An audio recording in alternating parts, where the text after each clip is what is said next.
Audience, I'm Kevin Hoare, and here we are. It is the 21st of November, just shy of 2 weeks past the election, and I'm here with my fabulous co-host this evening, Sunny Danforth, from out in Umatilla County. How are you doing, Sunny? Well, doing pretty good. It's a little overcast. It's quite cold. It's in the 20s all day today, but there's no snow on the ground around here, but it's frost. I'll tell you what, it's so pretty when you get that hoarfrost. It is so pretty. And Kevin, we have a hummingbird. We have got one of those lights that has the aluminum frame around it, that you would like hook under your car, had to look under the hood or whatnot. And I have one of those shining on our hummingbird feeder so it won't freeze. And Oh, we have a hummingbird that we're it can get some food. that's great. Hey, Bobby just made a remark here. Kevin, you look like yourself tonight. Great. That was what I was trying to do, was look like myself, except it's my unshaven self. I apologize for that. I just didn't bother over the weekend. You know what, post election, how it is. You just like, I'm not gonna. So, Well, but last week David had started out Captive Audience with your name. oh yeah, oh is that that's And why so I that's missed that's that. what I think that's what that's referencing. He I, finished with his own, but he started with yours as a joke. my doppelganger, David Darnell. Yeah, that's right. Well, Um, we have a lot of interesting stuff to talk about tonight, and I don't. I'm not mentioning this out of a sense of humor at all, but a sense of irony. Kate Brown has tested positive for COVID-19 following her return from Vietnam, but couldn't she have just stayed there? Does she need to come back at this point? Hasn't she done enough damage to the state? I hope she recovers, and I believe it's her husband, Dan, that are at home recovering. They said they've changed all their Thanksgiving plans, but she credits the great success of vaccines and boosters for working so well for her. So, and Dan, that she made everybody get or tried to. yeah, I think that's quite failed. She does say she's grateful for the effective vaccines and boosters that are helping ensure our symptoms don't become serious. I don't know about that. Well, the current version of COVID, the symptoms aren't serious. So Right. thank you And for making something that isn't that whose symptoms are not apparently serious in like enormous percentage of the time. Uh, Not serious. Good job. All right. right, exactly. The cat vaccines are so effective, they had to change the definition of what a vaccine does. Don't forget that. That's right. Well, and then the other interesting thing is, so did she manage to avoid getting COVID this entire time? Because that would suggest that even COVID disapproves of Governor Kate Brown, because she's the least popular governor in the United States, and even COVID was just not able to get over that. Yeah. So, COVID was staying away. staying away. I think so until now. But you Yeah. know who's not staying away? For the first time in 20 years, we have a new state senate president. We've had Peter Courtney for 20 years, and that was a fabulous success because look what they gave us. And now we're going to have Rob Wagner. He is now the new state senate president. He was the state senate majority leader, and yeah, he's. Let's put it this way. Let's hope his tenure is much shorter, and I think it's entirely possible if we do our job in 2024, he will be the minority leader in the state senate. We'll have to work hard at that, but I think he's well on the way to helping us because Willamette Week had a very interesting thing that they mentioned. As you know, Ben Edel from Free Oregon was his competitor in the primary, and he fought really hard to try and make a dent in that seat, which is like Democrat plus 20%. So it's in a highly gerrymandered seat. But I think Ben achieved something that will be indelible from here forward, unless Rob Wagner suddenly, I don't know, goes through some kind of Scrooge to nice guy transformation here in the coming weeks. Like the ghost of Democrat politics past or something comes and visits him and says, "Whoa, you better change your ways," because Willamette Week described him as smug and arrogant. They endorsed him, but they said he's smug and arrogant and wouldn't answer our questions. Now, that sounds familiar. Like, who does that? Kate Brown. Who does that? Tina Kotek. Who does that? Well, just about everybody that gets into a position of power in the Democrat Party. I think, will the environment in Salem change with Rob Wagner in charge, or could it get worse? Because a lot of people actually view Peter Courtney as sort of more of a traditional Democrat, maybe who was more tolerant and open to dealing with Republicans and maybe having them have a voice in things. Rob Wagner, not so much. He's a union boy, right? Yeah. So yeah, well, we have, as you said, we have somebody new, and I don't know much about Rob Wagner. You know much more about him than I do. So we shall see how the process goes, and I totally agree with you. I hope in 2024 he becomes the minority leader. Yeah, the guy who educated me about Rob Wagner, beyond the articles I first read when Rob Wagner was plucked out of a pile of Democrat activist consultants working for the I think it was for SEIU or AFSCME or something, was Ben Edel is the one who helped me understand everything that Peter Courtney, or not Peter Courtney, but Rob Wagner was responsible for. And so I think Ben Edel accomplished something, and I want to thank him for doing that, because he exposed a guy who now we know who he is and what he is. And now we're going to see what the real guy is like making these big decisions. Thank you, Ben, for doing that, even though obviously it was a tough campaign and it wasn't successful. But I think it's people think that it doesn't matter when you do these things. I think it really does. I think you have to fight the good fight. And sometimes it takes a while to expose things and then change direction in a state like Oregon.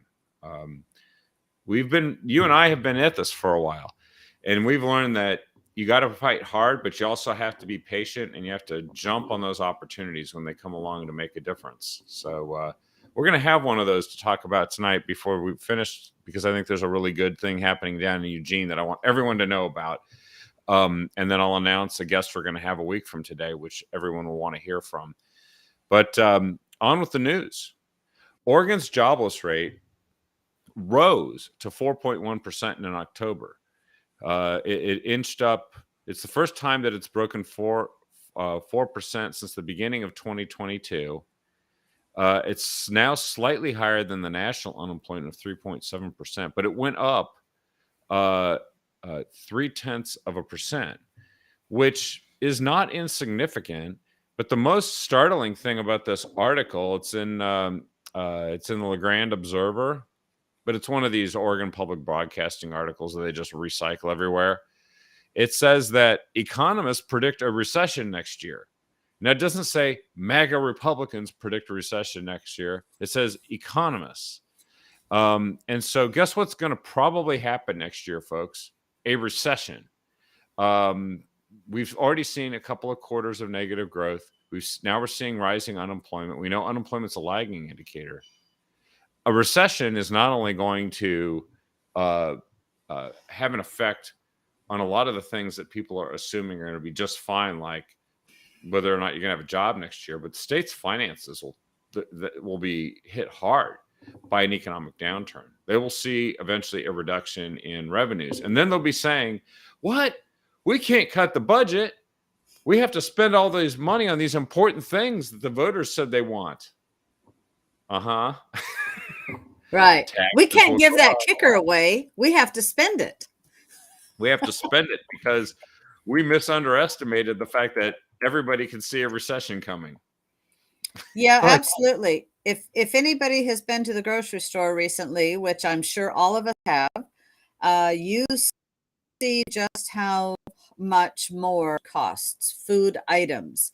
Everybody's preparing for Thanksgiving, which is in just a few days, and the costs are real, and it's hitting families hard, where they're deciding if they're going to pay for food or if they're going to pay for heat, like over here with this extreme cold that we've been having. And the recession is coming. It No, is. that's right. We don't need extreme shortages and extreme cold, complicated by extreme stupidity in Salem. But unfortunately, that's what we get just about every election cycle. And the economy is what the Democrats have assumed, that the economy, they'll just keep printing money and the economy will keep going on and on and on. And then it got hit, like you said, by inflation, double-digit inflation in many cases, depending on what the basic food requirements are, and energy, sometimes even more than just low double digits. Yeah. And now it's starting to come to a head because the economy is slowing. And I think inflation tends to hit the people who lose their jobs first, which tend to be on the lower end of the economic ladder. They tend to be the first people laid off. And yet they still have to turn around and pay for these basic foodstuffs that are really more easily afforded by the people that I guess Democrats love to take donations from, and then claim they're helping the people that they're hurting. It's kind of funny how that works. Well, that is how it works, right? Whatever the left accuses the right of doing is what they're doing. That's right. you That's how know, they and diabolically, cleverly know all those answers, right? right, absolutely.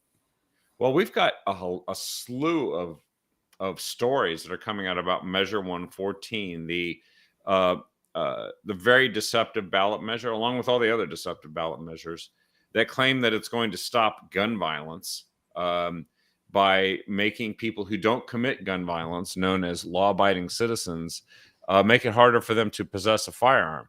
And it turns out that now this has been challenged in court.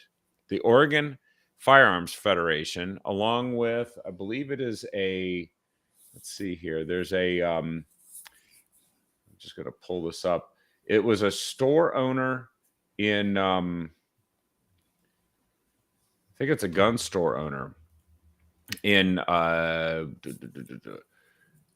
Sherman or Marion County, a gun store owner in Marion County, uh, a Sherman County sheriff, and this gun rights group. And of course, they're all impacted by this because the sheriffs are supposed to implement this system of having people come in and get a permit, get the training that they're supposed to receive, and they right now are already pretty burdened with the concealed carry handgun system. This is going to skyrocket the number, and they're supposed to enforce the law, like go out and I guess supposedly arrest people for having a magazine that can hold more than 10 bullets, or anybody who buys or sells a firearm that doesn't go through this egregious process, for which they are unready to implement.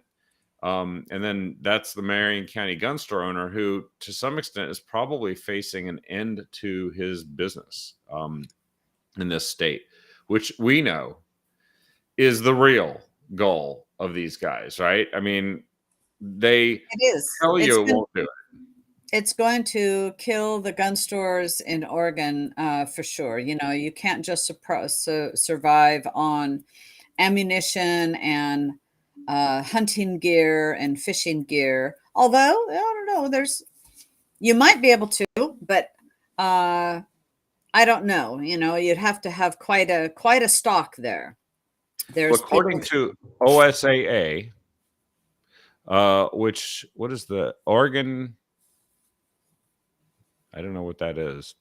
But according to the Oregon State Sheriff's Association, sorry, they say that they expect gun sales to come to a halt after Measure 114 comes into force. They expect to come to a stop because it's just not possible to do it.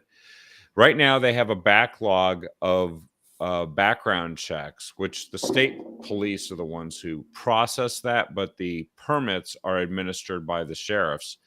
There are 24,000 of them. It has doubled in the last week. And I know that the number last week of 12,000 had quadrupled from the previous week.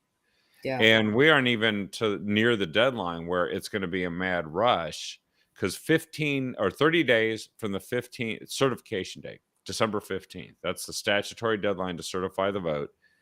And at this point, we of course assume that the 51%, just shy of 51%, that voted in favor of this measure will be certified. 30 days later, this is supposed to come into force. But not only are these background checks skyrocketing, but the Oregon Firearms Instant Check System is not prepared to implement all the potential regular gun sales. There's a huge backlog of it. And so I'll post some of these stories, but we learned when we were at a Republican Party meeting in the Dalles back in September, I think it was, late September, that this would likely drive retail gun sales out of the state. Yeah. So you just won't be able to buy one. In my view, that plus the fact that they can't actually administer it right away makes this a law that has to be dealt with by the courts, because it so impedes your Second Amendment rights that you don't have them, which it cannot do. It's an unreasonable restriction, at least until they have this statewide database all in place and all of these other things that they claim they're going to implement. Yeah, and I think there's going to be other lawsuits. I've understand that the NRA is going to. I've heard that the NRA is going to intervene in this, and as I pray that they do. You know, the Oregon Shooting Association. There's many organizations, but you know, the lawsuits have to happen, but the process of getting through the judicial system in Oregon is going to be quite slow. And so it is going to halt sales, and going somewhere else to buy one isn't going to speed anything up, because you still have to have the very same thing, you know. So because of being an Oregon resident, so it's definitely against, in my opinion, for sure, against the Constitution. You know, what part of shall not be infringed, you know, does this infringes? And clearly the Constitution says and shall not be infringed upon. So it's shouldn't be happening, but this is the left's work to try to turn law-abiding gun owners into criminals, and not upholding our gun laws that we have, and holding those that commit these types of commit crimes with a firearm accountable. You know, no bail, let them out, catch and release. This is part of the problem. It is not the law-abiding gun owners mostly. Well, and that's a good point, because one of the points made here by the plaintiffs in this lawsuit is, for instance, just take the 10 round magazine clip for a semi-automatic pistol. That banning magazines over 10 rounds is no more likely to reduce criminal abuse of guns than banning high horsepower engines is likely to reduce criminal abuse of automobiles. The only thing the ban can contain in 114 ensures is that criminally unlawfully carrying a firearm with a magazine over 10 rounds will have a potentially devastating effect, devastating advantage over a law-abiding victim who is not allowed to do. And so, right. The Glock carrier, you know, with 15 rounds, 19 rounds versus the law-abiding citizen with 10. Yeah, it just disarms the law-abiding citizen. And you know, you keep hearing over and over and over from the people who put this measure forward, they're not held to account by the news. It's very frustrating on this. They base the entire statistical basis that this somehow reduces gun violence on one state, Connecticut, who implemented something similar 10 years ago, except that that's the place where Sandy Hook shooting took place. It didn't prevent that. Right. And it's totally a theory. Like, they cannot actually prove the number that they said. They said it reduced it by 28%, but they can't prove it. They don't have any way to prove it. It's just a supposition. And so they based all of this. So again, Oregon is being experimented on. Our basic Absolutely. rights are being threatened by something that frankly doesn't have a statistical basis to it. So we're going to spend the next couple of years fighting this in court, and then learning just how ineffective it is at fighting gun violence, but how effective it is at criminalizing law-abiding citizens for simply wanting to have a Second Amendment right. Kevin, I want to bring something up. Do you realize this law has also hampered our law enforcement? How many law enforcement carry double stack guns with magazines that have double stacks in them, that carry a lot of ammunition? It cannot be, except for law enforcement. You cannot have double standard. The law says nothing more than a 10-round magazine. So you can't have except for law enforcement. Yeah, so maybe so what that means is we have to hope on the good graces of the criminal gangs in places like Portland who are committing all these homicides, and the people who are doing meth intents, that they will comply with this law so that the police aren't further overwhelmed by the behavior of criminals in the streets. And the problem with that assumption is, since criminals don't follow laws, and I said this to a teenage girl the other day who had questions about Measure 114, and she was very hopeful it would reduce gun violence and protect schools. And I said, so this is a law that has to be followed by people who follow laws. Do criminals who commit mass shootings and homicides, do they follow laws? She said, no. Has anyone mentioned that to you in school? No.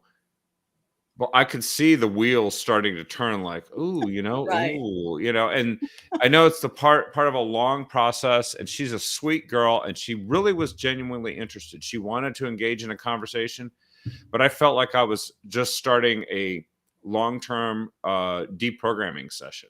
Right. I'm glad you went there, because a lot of our youth need to be deprogrammed, and thinking about that. So good for you, Kevin, and because we need to deprogram the youth to the programming that they're getting. And you have less crime when you do not have gun-free zones. That's exactly it. Gun-free zones is where crime happens. And by the way, gun-free zones, criminals don't obey gun-free zones. No. That's why the crime happens there, because they know they can go there and no one will shoot back. Yeah. That is actually, it's the good guy or good gal with a gun that is the best deterrent to the bad guy or gal with a gun. And also, it is a great help to police and sheriffs who don't have the resources to respond to all of these 911 calls and stuff quickly and with enough patrol response to make sure that we can remain safe and not be threatened by crime of all different kinds. But this is a lesson I fear we're going to have to learn the same way we learned Measure 110. Measure 110 sucks. Everybody agrees. It's just that there's one political party and a governor candidate that unfortunately is governor-elect, who said that what we need is more money and more time. Let's stop believing that crap. Let's stop believing it. But nope, let's go find out again that actually it doesn't work, and you can't. They could put a ballot measure to repeal the law of gravity, and it would be just as effective. Yeah. Yes, absolutely. Well, we've got some Measure 114 news, some political news. We've covered what's happening with the economy. Here's another facet of, a lot of people started paying attention to education for the first time, especially what's going on in our public schools. And because people started paying attention to it, and because they were unhappy about how the schools administered the COVID lockdowns, in other words, they didn't seem to care about the parents or the students. They were mainly just concerned with what the teachers union thought and what a bunch of activists on the left thought, and the governor, the least popular one in the country. Oregon has lost students in its public schools, but added teachers. So somebody might say, well, that's good news because then we can lower the ratio of teachers to students in the classroom. Yeah, awesome. But then if you read further down in this article, it is at the lowest level in 2 decades, the enrollments, people are fleeing the public schools. That's one thing that should not be considered a positive sign for the people who expected our public schools to be super awesome. But then also, it's inevitable that budget-wise, it has become more expensive per student. And if we have a recession, by the way, which we will, we're going to find more pressure on these budgets. They're going to have to start getting rid of teachers as a result. That's the inevitable thing, because they also don't do a good job. They're teaching politics and kids how to be woke and green and socialist and anti-gun and all this stuff, but they aren't teaching reading, writing, math, and science, because that might help you think for yourself and actually question some of the stuff you're being taught. And so this is really becoming a major issue. The school system, I think, is heading in a direction that this story seems to indicate. Maybe it'll finally bring the pressure we need for this system to be fundamentally transformed. There is something that the schools are doing that they're increasing.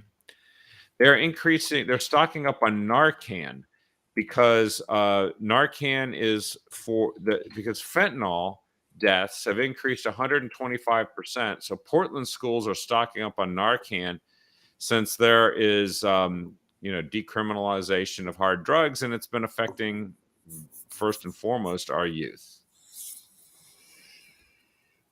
508 deaths reported last year. It's a 125% increase over 2020 from fentanyl. So Narcan, yes. Education, not so sure about that. Yes, and they've been increasing in the schools the counselors, mental health, professionals, counselors, and mental health, which is definitely needed given what's gone on. It's really a shame, these fentanyl deaths, when you're looking at pills that come in rainbow colors and look like fruit things or whatever. That's can be very appealing. And when you're a kid, you think you're invincible. And, what's one little pill going to do? Well, kids are dying. And it really is a shame that this drug is here, coming to us from China across a border. That's right. Its origin, its chemical precursors are coming from China. It's being manufactured across the now open southern border, full of drug mules coming across by the tens of thousands, because they are paying attention to the hundreds of thousands that have come across every month that are just coming to as refugees that the Biden administration's letting in. And so this is where those drugs are coming from, which has caused the price of the drugs to go down dramatically and the usage to go up. And now it's hurting our schools. But we have record number of Oregon teachers. Why don't we have record academic results? Yeah, why don't we? We'll just let that sit with people. And then when the next report comes out, we'll see if they either tell the truth or lower the standards so they can claim they're still successful. I don't know. That's been the thing in Oregon. Lower the standards if you suck. And right. When you can't meet the standards, lower them. And just to send a tough message. No, that's right. And then just to send a tough message on drugs, because this is obviously something that's happening with the schools now, as we just pointed out. Kate Brown has decided to pardon 45,000 Oregonians convicted on marijuana possession charges. Now, look, I think that if something is now legal that once was not, I could see how this makes sense to a degree. But let me ask this question. They said that they're not pardoning people who have any other offense, or they're not pardoning people who had any victims as associated with that, like other kind of crimes that took place at the same time as that. But I want to ask, how many of the people that were pardoned? This is what the law enforcement was able to convict them on, but they had also a rap sheet before that where they had other convictions, and maybe they've had other convictions since then. Not in the instance when they were arrested, but before and after. How many of those 45,000 are people that are engaged in criminal activity? How many of them are going to be found buying and selling meth in downtown Portland right now in open air drug markets? Did Kate Brown just pardon them? That's just a question. Don't we deserve an answer to that? Yes, we do. Yes, we do. But don't hold your breath. We won't be getting one. No, and this is the type of stuff that should have been a front and center in the gubernatorial campaign, but we know that's not what the ads emphasized. In fact, Kate Brown was attacked by Tina Kotek. She was so bad that Tina Kotek had to attack Kate Brown and then pretend no one would notice that Tina Kotek was nearly as powerful as Kate Brown for an entire 10 years. So I feel like we're at times revisiting topics, but I don't think the governor even should have the power to just do tens of thousands of pardons without some check or balance in the state legislature so that we can hold those people accountable. She's lame duck now, right? So Right. she's heading out the door. So watch, we're going to have more of these really awful headlines. They waited until after the election to do this pardon. Well, why do you think? Of course. Yeah. And then she's not done. I'm pretty sure she's got lists of tens of thousands of more pardons she's going to issue for things that we're going to be even less comfortable with her doing. Now, our last story here tonight, I think, centers around the topic of energy and climate change. And it's really important because, in my view, energy equals civilization. If you don't have it, you're freezing. You can't power any modern devices. You can't communicate. You can't even get information. You can't heat your water. A whole range of things start to go wrong. And then the fundamental assumptions about our society and its institutions start to fall apart because either energy is not available or affordable. And if it's not available at a price you can afford, then frankly, it's not available for you. Well, they are doing all kinds of crazy things. They took no message from this election that they needed to maybe rethink these policies. The Democrats have decided to go full bore on this entire radical agenda of essentially depriving us of affordable energy and diverse energy sources. That's the other key, right? Yes. And so Cliff Bentz, he's your congressman, right? Yes, he is. And he has just reacted to a decision by the Federal Energy Regulatory Commission, or it should be the Federal Anti-Energy Regulatory Commission, because that is what they're doing here. They have he described their decision to remove 4 Klamath River hydroelectric dams as disappointing and outrageous. And you and I both know Cliff Bentz. He's not somebody who goes around saying disappointing and outrageous about everything. He's a pretty reasonable guy. He's ticked off. And he said, "We are outraged by FERC's decision to allow surrender of Pacificorp Klamath hydroelectric license to a shell corporation, thus allowing Pacificorp to avoid responsibility for the consequences of removing its Klamath River dams. Such consequences include reducing power generation, eliminating recreational assets, decimating the local community's economy, destroying firefighting resources, and damaging the Klamath River's ecosystems." Doesn't even sound like something the Democrat Party has stood for. But now they do, because that's what they're doing. You know, it is what they're doing. And there's going to be huge unintended consequences from the removal of these 4 dams. And something I found interesting in reading this article, and you just read it, that that FERC is allowing the surrender of Pacific Coast Klamath hydroelectric license to a shell corporation. Allowing Pacific Corp to avoid responsibility for the consequences of removing its Klamath River dams. And I think there's going to be a lot, because we haven't, to my knowledge, and I'm certainly not an expert, but I've educated myself on hydroelectric power and paid attention into that. But what is built up behind dams are years of sediment. Yeah. Years of sediment. So with this sediment going downstream, one after another, what is that going to be? So that's one thing that I think of. But then also he says here that no plan exists to ensure that proper river flows will be available following dam removal, FERC's decision, and Oregon and California's complicity in steamrolling the environmental protections under the Clean Water Act will not adequately protect the health and prosperity of the community or the environment. Yep. This is going to be utterly decimating to the local economies, and I think even having environmental effects. Yeah, I think that once the effects are felt from this decision, not only is it depriving energy resources, but it's doing all this environmental damage, which technically is against the law, but they're doing it because they can, right?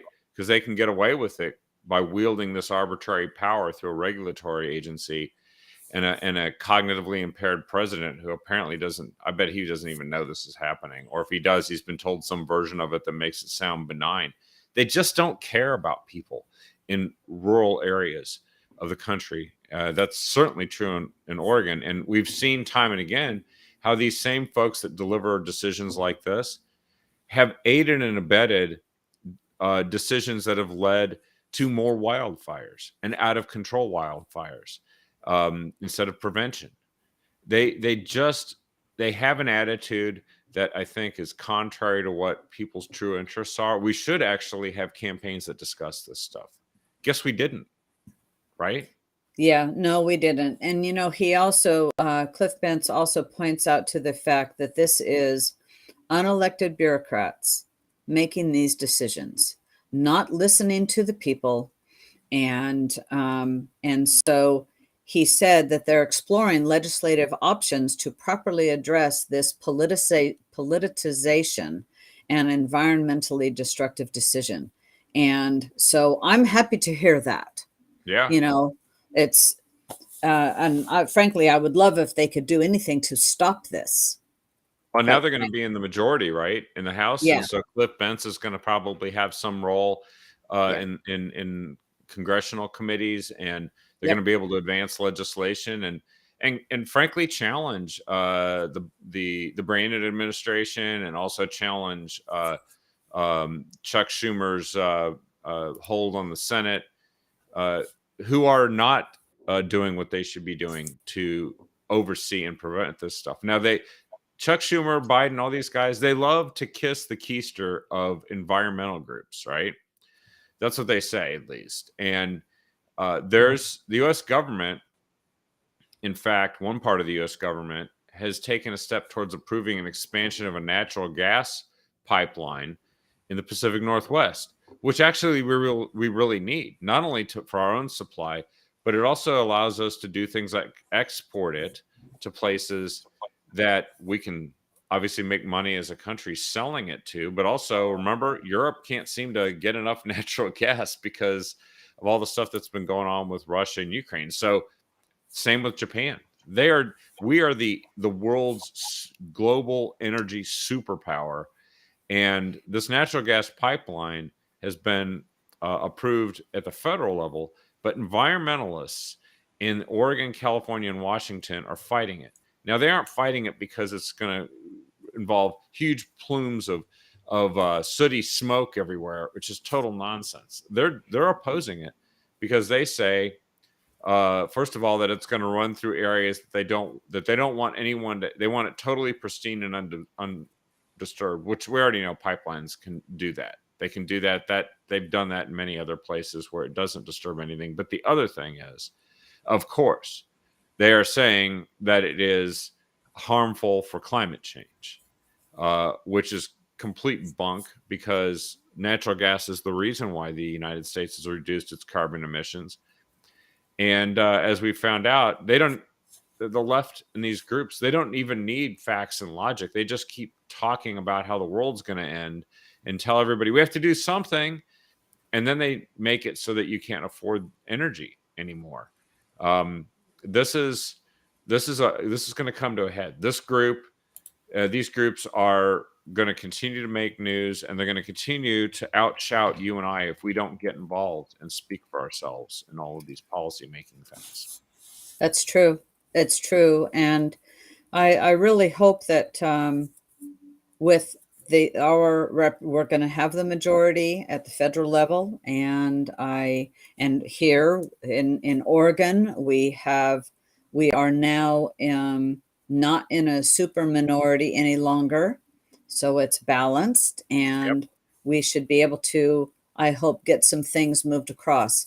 You've heard me talk about it before. There was supposed to be a natural gas generating plant built in Boardman, Yep. and To replace the coal plant, right? yes, Which they the coal plant demolished. that they've shut down and now destroyed. Yeah. And so there's no going back to that, no matter what comes down the pike. And I'm sorry that they're not building this energy generation plant, because it would be reliable, and we need reliable energy sources. We do, and we need a diversity of them. We do. The electrical grid does let us down. The electrical grid is being overburdened because they're demanding that people go get electrical vehicles, and it's fine if you voluntarily want to do that or electrify your home, but then they're adding it to a grid that frankly lacks the capacity to support all of the devices and energy that they're trying to demand out of it, while they're trying to kill off the other sources of energy that allow us to have inexpensive and reliable heat, water heating, cooking, etc. This is a good positive note to end on here, which is that the people of Eugene are fighting back against an effort by the city council in Eugene, which is being pushed forward by fringe activists and unfortunately the mayor and somebody who just got recalled from the city council. It's her plan, so hint, hint, which is to ban natural gas hookups in new homes and in any buildings under 3 stories. A few months ago, back in the summer, they banned natural gas hookups in buildings over 3 stories. Now they're going to ban it under and new. And so they're just slowly, it's like the frog in the frying pan, right? They're just slowly turning the heat up on the frog, figuring when are we going to finally squeal and scream? Well, guess what? They have a city council meeting. I just got an update from a couple people that are at it. We learned about this last week. We jumped on it. The Lane County Republicans are taking the bull by the horns. They are jumping in both feet, and testifying at these hearings, which they tried to sneak in during Thanksgiving week. That was the other thing. They snuck them in during Thanksgiving week, figuring, oh, no one will show up for this. We'll quietly take testimony from all of our usual activist groups who always come and tell us that we're awesome and you guys are such an example to the country, and we're inviting you to our next wonderful convention that we're going to hold someplace where we're going to fly you out and in a carbon spewing jet to go and sit and have Mai Tais with us, talking about how wonderful and awesome we are, that we virtue signaled while we actually made it so that people can't have the energy they want. And so there's a EugeneForEnergyChoice.com. Everybody should check it out. EugeneForEnergyChoice.com came together. It's a bunch of different groups: Northwest Natural, Eugene Area Chamber of Commerce, the Oregon Restaurant Association, the Springfield Chamber of Commerce. Boy, there's like 10 different groups here, and they're all standing up and fighting back against this, and the Lane County Republican Party. And I got to hear a representative from this group speak at the Lane County Republicans on Saturday. I jumped in and added my 2 cents as to why this is important for Republicans to pay attention to. And we've got a whole bunch of people going and actually offering testimony tonight at this city council. And I don't think they were Fabulous. expecting it. Yeah. That's fabulous. That's the way it's supposed to be. It is from the ground up that we tell the citizens, tell the people that we have elected to represent us what we want, and not the unelected bureaucracy telling us what we're going to get. And so we do have to be, but we have to be involved. We have to be engaged, and we have to be involved, because if they only hear from the environmentalists and the greenies that want to shut everything down, then that's the ammunition that they have to take that. And if they don't have anything on the other side, then shame on us for not having a seat at the table and giving testimony and pushing back and saying, no, this is not the route that we want to take. We have to speak up. Good for them. I'm glad. Yeah, hats off to those guys. And they're going to be making points that I think resonate beyond just Republicans. I mean, people who are very focused on climate change, they point out how negligible the effect this would even have on reducing carbon emissions. There are people that are going to start thinking twice about this. But get this, they did a survey. It's DHM. They tend to do mostly Democrat-leaning polls, but they are used by the media. But it's not a bunch of MAGA Republicans that did this. And they found that in Eugene, 70% of Eugene residents do not support this ban. 70% in Eugene. Wow. 80% of businesses were against it. So it's overwhelmingly unpopular. And I think it's somewhere to the tune of 85% wanted this to be referred to the people to vote on. Well, guess what? That's why they don't want to refer it, because these other numbers said they're going to get trounced at the ballot box if they try to send it there.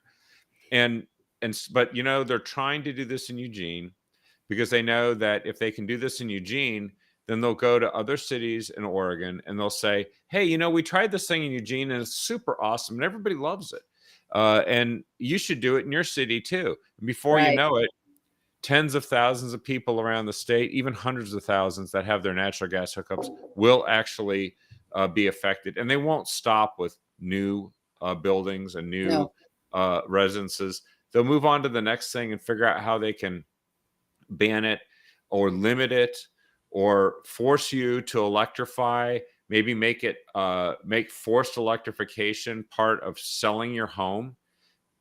Just don't even doubt it for a second, right? You're right. This is how they roll. You're right. Well, I'll tell you, it's great that the people with the survey, and hopefully that gets more people involved. This is where you talk to all of your family, friends, and neighbors, anybody that is within your sphere of influence, to get people to go to meetings, or if they can't come in, to at least write a letter and submit a testimony that this is not the direction that we want to go, because Eugene is just the foot in the door. That's all it is. It's the toe in the door, the foot in the door, as you said, to just continue this throughout Oregon. And that's where we have to stop. We have to stop. But for me speaking, for people of Eugene, that's not right. But the people in the area that it's going to affect, they've got to grab the bull by the horns and shake the bull up a bit, That's why we want decentralized local control over most policies, because we know that's where the government's closest to the people and the people can be heard. And you got to look people in the face locally. You can't make a decision in Mahonia Hall or in the White House or in some bureaucracy in DC. And when you're local, you have to actually see the people that it's affecting, and you have to listen and hear from them. And that's what they're doing tonight. So good job, Lane County Republicans. And they're just proving again that 80% of politics is just showing up. I've already gotten a report. The room's overflowing. And Oh, that's fantastic. yeah, Oh, good going. yeah. But be ready to do this where you live. Yeah. Get educated on this topic. I know I'm going to spend time trying to help make sure that people understand what's happening and what the intentions of the other side are. And you know that if we don't provide resistance to this, they'll just take that as license to do whatever they want. And they have done that. We've been seeing that go on here for years with every other topic you can think of. So, so anyway, I think that's a good note to end on tonight. Any last words here, Sonny, before we ring off for the evening and let folks get back to their Thanksgiving week? Well, happy Thanksgiving. Yes, happy Thanksgiving to everybody, to you, Kevin, and to everybody, our audience. In fact, I won't be on Wednesday. Actually, we've changed our Thanksgiving plans over the weekend, and we were going to be here, and we've decided to go spend it with my great uncle, who's 102. So Wow. we're driving down to go. We've made all the reservations for everything and go take him and be with him. And so I look forward to that very much with the family and going. And so, Kevin, I appreciate you covering for me on Wednesday because I will be driving very late, getting down there.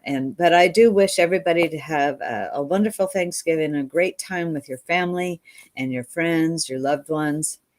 And we have a lot to be thankful for in America, despite the problems that we have, despite what we need to be paying attention to. We live in the best country in the world. Yeah, absolutely. I think the humility of realizing that we have to remember, the first Thanksgiving, it was gratitude to God that they were able to survive through very difficult times when they had far less going for them in terms of being able to survive than we do now.